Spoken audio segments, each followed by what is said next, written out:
Hello everybody and welcome back to Madden 2005, the Oakland Raiders franchise mode, and we are finally in the playoffs here. We have concluded season number 4 a lot quicker than we did season number 3. I showed like 10 or 13 games in season number 3, but this one was a little bit quicker because we were just winning all the time. But just win, baby. We had the best record in the NFL at 14-2.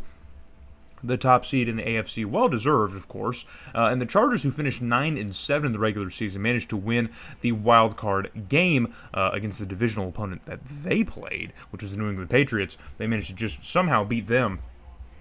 For some reason, the AFC East just does not keep sending its best and brightest to the postseason. I don't know why. Maybe that's a fun target in the future, huh? Maybe. But we are back in the playoffs here playing the Chargers for the second straight year in the postseason. So I remember I had to look up and see exactly when they did the last time, which I think was 1980, and now we've done it back-to-back years. So I'm surprised this hasn't happened more often. But I guess in the modern era, both the Raiders and Chargers have sucked in their own periods of time, never at the same time, and never good at the same time. So, but interesting things here to look at. Philip Rivers looks like he missed a little bit of time during the regular season. I think his stats, well, it says he only started in 11 games and appeared in 11 games, so he was injured for a good chunk of the season here. Didn't have that great of a season either, only 1,981 yards, so less than 2,000 passing yards and 16 touchdowns and 13 interceptions. So a rough year for Philip Rivers, but LaDainian Tomlinson and everybody else completely popped off. So this is still the Chargers that we know from the regular season. But we are also our own breed of special here in Oakland this season. We have some magic on the team here, but Rivers doesn't seem to care. He's already unloading one to Eric Parker, who's taken this one all the way to the house, and that's going to be a touchdown for the Chargers. And they're going to score early on in this game here as the sun is still out. It won't be out for long here, but the Chargers already making things difficult for us in this one as Eric Parker is able to get touchdown number 11, if you can believe it. Touchdown number 11 for Eric Parker. So Philip Rivers and the boys back on the field here on offense across midfield, but this time Rivers is going to throw his 14th interception of the year to Phillip Buchanan, who's also had a good number of them himself this year. So heading the other way now, it's going to be 1st and 10 for the Raiders, and we're going to hand this one off to Justin Ferguson. One play is all it's going to take, baby. He finds open space, and he's off to the races, and you will not catch him as he gets touchdown number 17 on the season. Well, again, we had this whole delineation last year. If the stats start over, I'll just talk about the stats later on, like in this playoffs. But I'm still going to count it with the regular season stats. I'm still just going to count it. So touchdown number 17, I'm going to consider that. So we're tied up at 7 apiece now, and we are back on offense on a 3rd and 5. Couch is hit as he throws, but gets rid of it in time, and it is going to be completed for another first down. I believe this time from Justin Gage. Yeah, it's going to be Justin Gage again, running his short little routes here. It's what he does. He came back to the football as Couch was hit as he threw, but now it's 3rd and 7 once again. The Chargers defense really applying some of that pressure here, and Couch floats one out towards the sideline, and they're going to say that one was in bounds. I believe it's Teo Johnson making that catch, making a tough one on the sidelines, but he's built like a receiver anyway. I'm not shocked by that. So the first quarter coming to a close, and we are still knotted up at just 7 apiece here in the divisional round. Now the sun is gone. It is nighttime. The lights are on.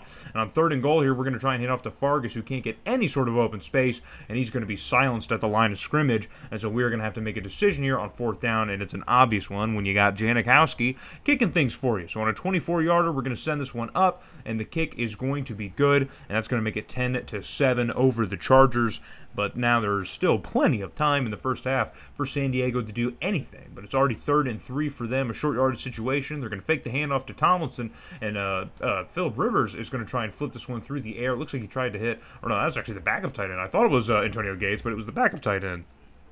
But either way, can't get it there, so on 4th down, it's going to be a 47-yarder. The kick is up, and that one dies well before the uprights. So I feel like San Diego's had a decent kicking situation, in the years that we've been playing them, but that one goes absolutely nowhere. So 10-7 is still going to be the score, and now we're going to take over on offense, and Couch across the middle. That pass is going to be completed by Justin Gage for another first down, and the black and silver are moving once again just outside the red zone. So on 2nd and 10, we're going to fake the handoff to Fargus, and Couch whips one across the middle once again, and that pass is going to be completed once again. But this time, I believe it's Morian Norris, the fullback.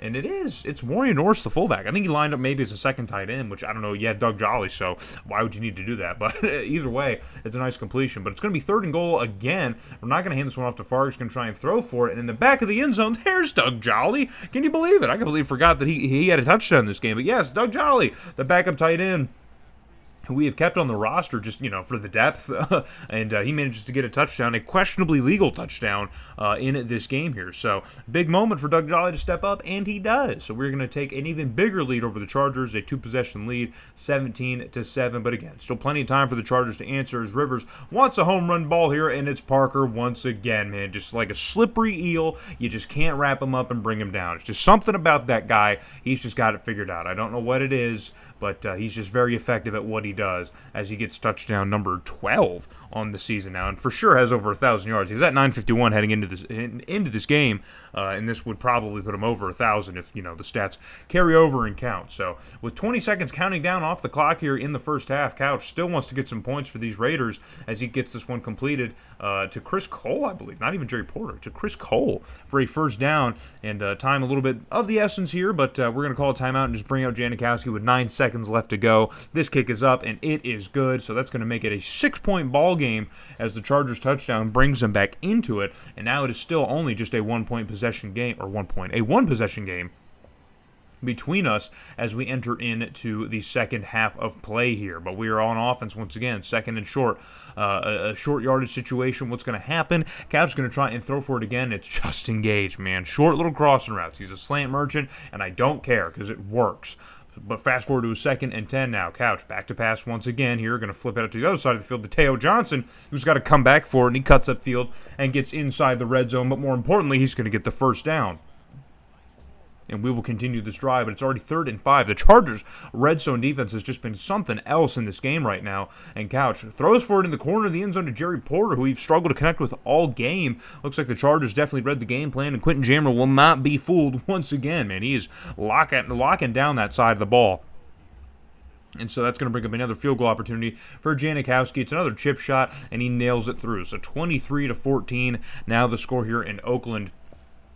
And, man, it's just going to be a field goal type of game if we can't get into the end zone here. But Chargers defense has just been on another level right now. And Couch throws for it again. And it's Maurian Norris once again getting a first down and getting into the red zone and getting brought down at about the 15-yard line. And, it's weird that Maurian Norris is contributing right now more than Jerry Porter. That's an odd place to be in. So on 3rd and 8, again, the Chargers defense showing quite a bit of resiliency. And we try and get it to the end zone. And that pass is going to be broken up.